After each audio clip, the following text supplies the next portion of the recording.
Hello guys, welcome to Anatomy and Physiology exam screencast. I apologise this is so late. I've had a very, very stressful return flight that took me 24 hours. So this is the earliest I can get this done. Hopefully it'll give you a little practice before you do your exam. So same system, exam question, then you'll have a pause period. If you then need to go on to slide 2, that will give you your memory method, and then finally you will have the answer. Okay, so starting off then. During both the upward and downward phase of the bicep curve, describe the role of the bicep brachii. Now bearing in mind this question could be 4, it could be 6 mark, it could be any muscle group. But ultimately, when it says upward and downward, there is a formula.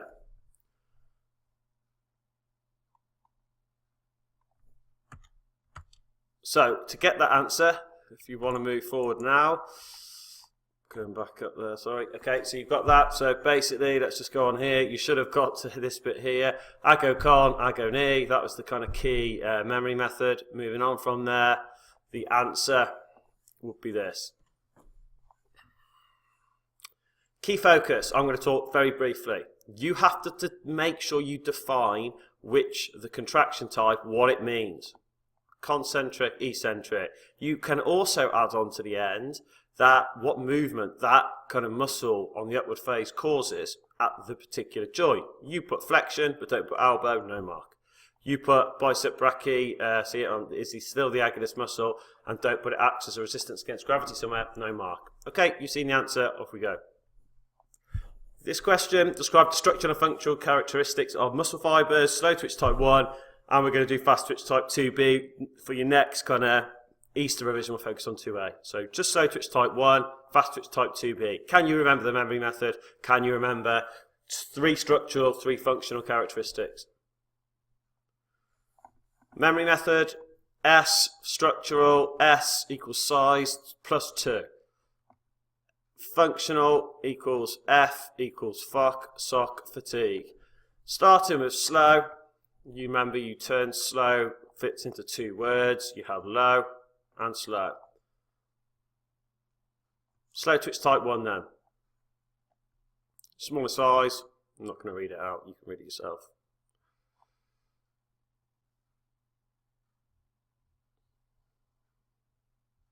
Okay, moving on. Explain how a mix of muscle fibres types are linked to the success or activity choice of a performer. So how does a mix work? Analogy or memory method that I try to use. Mix. 3 ways you can mix 2 things, 2 items or 2 fibres. We're talking about fast twitch and slow twitch fibres. I put this analogy in. High vodka, low coke equals you're an alcoholic. Misspelled. High coke, low vodka, you're not really an alcoholic. Even vodka, even coke, you're somewhere in the middle. Now what we need to do is think, if we're talking about vodka and thinking about that as the kind of the bad stuff, we can say that, okay, right, so without oxygen, anaerobic, aerobic, and then mixture. Going on here then, high proportion of fast twitch type 2B fibres. Anaerobic, explosive fibres such as shot put, 100 metre sprint. However, if you have a high proportion of slow twitch type 1, aerobic endurance activities such as marathon running, aerobic, anaerobic, these things underlined because they are important. Mix of slow twitch and fast twitch fibres, perform on invasion games with varying intensities because you require both aerobic and anaerobic capacities. Moving on. Explain the effect of warm-up. We're going to leave that one. Explain the positive effects of different types of physical activity on the musculoskeletal system. So there are certain positive effects by taking part in different types of physical activity on the musculoskeletal system. What are they? Well, firstly, can you remember that if you have an acronym for this, it will give you 5 to 6 to 8 even key positives. Now, the acronym I want you to use for this is POSINGOPE. Now, why are you singing? Okay, well basically, for those people who haven't had me, you have the P-O-S, and then when you're singing here, you're singing, this S stands for, I'm not going to say what it is, but you're singing acarliglubmus. I'm not going to carry on singing that because it sounds atrocious anyway on these podcasts. Then you've got O-W-P. What does that transfer to? So basically, P, peak bone density. What is it? Increased bone thickness. Why does it happen? Buried lines of stress, increased calcium deposits in the bone. Okay, then example where it takes place, femur. All right, types of activity that cause it. Anything will cause this increase in peak bone density. High impact, repetitive action, low impact, whatever. If your feet are touching the floor, you are going to get this. What I'm going to ask here is, I'm not going to go for every one like this, but basically you should give an example from within basketballs. It's not good enough to say basketball, that's a sport. Can you give an actual action within basketball, e.g. jumping for a layer, e.g. running and dribbling, e.g. whatever, netball, jumping, pivoting, that has placed an impact. Now, peak bone density then, that's the P, O. This, by having good peak bone density, prevents osteoporosis. What is it? Reduced bone density, okay, more likely in the elderly, wear, spine, particularly susceptible, can happen in children, okay, so it's caused usually by inactivity.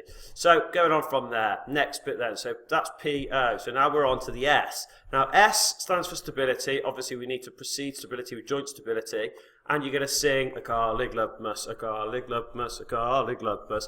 That should then give you the 4 key components of good joint stability. RCAR, there is an increased thickness of articular cartilage. Explain, example, a little bit about it. There's an increased strength of ligaments, e.g. Y ligaments at the hip. There's also an increased lubrication of the joint. Increased strength of surrounding muscles, give some examples. What actions could give you this? You could just pick one thing. Basketball, you could talk about. Rebounding, jumping for rebounds will give you all of the aforementioned effects. Likewise, jogging, repetitive action, any of these things will give you good joint stability because of the 4 underpinning components. Now, if you do have good joint stability, that will prevent osteoarthritis, okay? All you need to do is just mention the word, because you're going to talk about osteoarthritis as a negative impact of certain types of physical activity on your negative slides. So, weight management is also a positive. If you take part in any repetitive action, any high impact, any low impact types of physical activity, you will manage your weight. If you have less body weight, there's reduced stress on the joints, e.g. the knee joint. Therefore, that would lead to less potential for what we just talked about there, osteoarthritis. Final one, posture and alignment is improved. Now, if you're taking part in any type of thing such as, I don't know, running, low impact activity, okay, high impact activity, basketball, high impact contact activity, rugby. By doing that, by when you're trying keeping yourself upright to perform that skill, you kind of strengthen your core stability muscles. And there's 2 particular muscles that are strengthened, and they're called the multifidus and the transverse abdominals. Now, because of that, they reduce the risk of injury, and it also maximizes the efficiency of performance. Okay.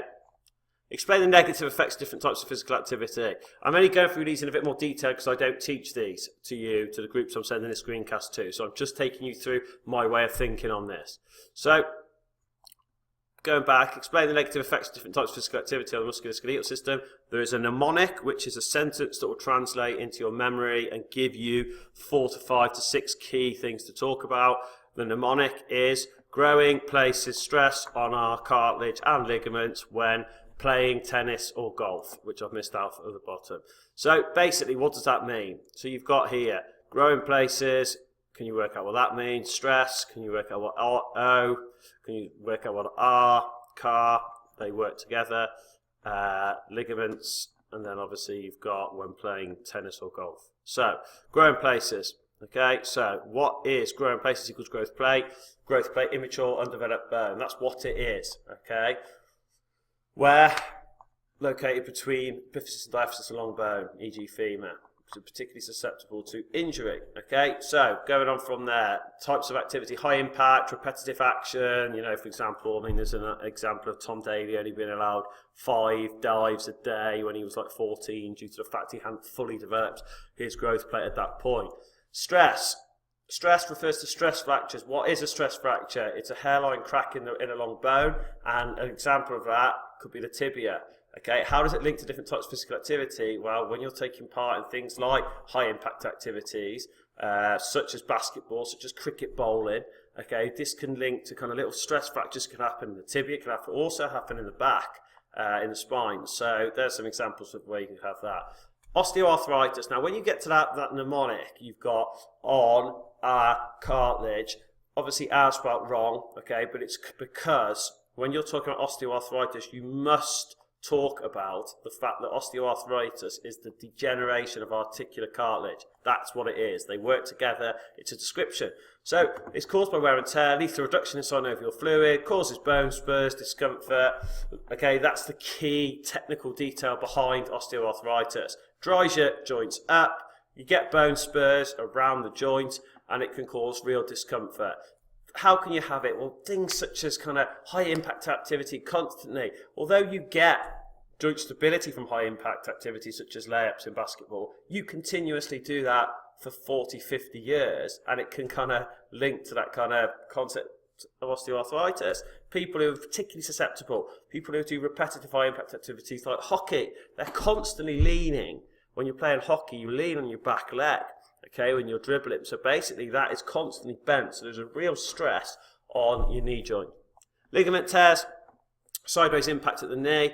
Okay, so for example, ligament tears, sideways impact at the knee leads to the most susceptible kind of, or the most dangerous ligament injury called the anterior cruciate ligament.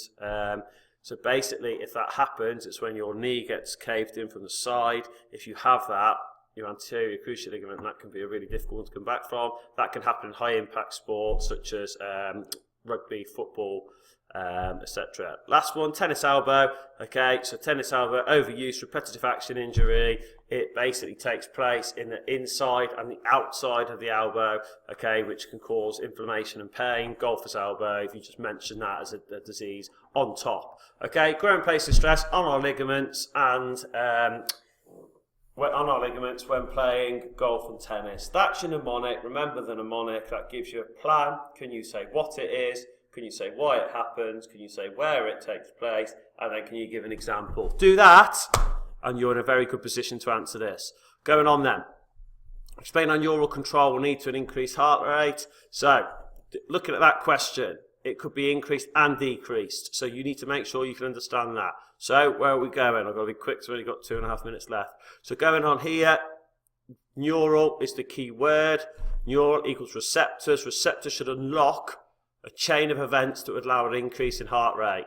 Proprioceptors detect an increase in movement. Baroreceptors detect an increase in blood pressure. B equals blood pressure increased. Chemoreceptors, C equals CO2 increase. Detect an increase in CO2, decrease in O2. This information is sent to the cardiac control center, activates the sympathetic nervous system. Sympathetic nervous system stimulates the accelerator nerve, which finally stimulates the pacemaker or the SA node to increase heart rate. During recovery, all of these receptors detect the opposite. The information is sent to the cardiac control center, and then it goes down a slightly different route, the parasympathetic nervous system, where it paralyzes your heart rate, so it slows it down, and then that stimulates a nerve called the vagus nerve, which then stimulates the SA node to slow yourself down when you stop running and oxygen levels are increased because you can breathe again. Okay, going on. Define stroke volume and give a resting value. Describe the changes to stroke volume from rest to maximal values. Stroke, stroke, stroke. You are circling stroke. How many times do you stroke your cat? How many times do you stroke your dog? Firstly, stroke is singular. Okay, so the definition should have a singular in it. Okay, so it's not going to have. I'm not going to talk anymore. Then going on from there, remember the key number associated with stroke is 60. Okay, so 60 strokes. Going on from there, then volume of blood ejected from the heart in 1 beat. It's stroke volume, but I asked you to remember a number linked to stroke, and that was 60 strokes. Values at rest, 60 millilitres. Description of changes. Increase alongside exercise intensity to 160 millilitres, which is a maximal value. This takes place at 60% of exercise intensity due to a shorter diastolic phase. 60, 60, 60 due to a shorter diastolic phase. Intrinsic control links to an increase in cardiac output. So if I go from that then, intrinsic equals venous return. Venous return is increased. They are circled because the blood's sent back to the right atrium, and you can have a look through that. I'm going to have to move on very quickly now. I'm not going to be able to talk through these, so last one.